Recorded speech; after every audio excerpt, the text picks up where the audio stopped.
My name is Jacob Alford, and I'm a software engineer for Electronic Caregiver. Yeah, so I grew up 30 miles outside of a small town called Grants in northwestern New Mexico.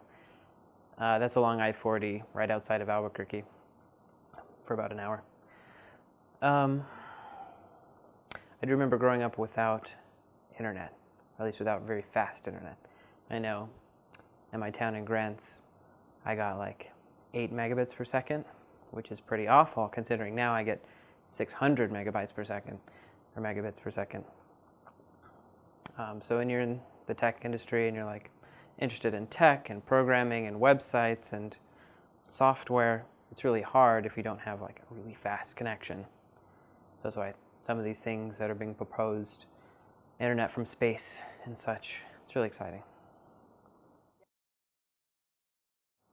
I took a lot of AP classes like Physics 2, Calculus, Biology, Chemistry, and I never actually used that many. I'm in math, so I use the calculus stuff, obviously, but the rest of it, physics a little bit. So I'm on have an interest in computer or quantum computing, so there's a lot of physics in that, you know. No, actually, I'm completely self-taught. So you just need a passion and an interest and the knowledge of where to find good information. So I'm in math. I'm not a software engineer by education, but I am self-taught in software.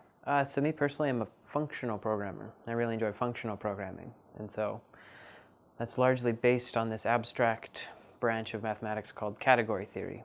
And so I really like, because I'm in math and I like programming, that I can build my functional programming up, and there's sort of this correspondence. It's really beautiful.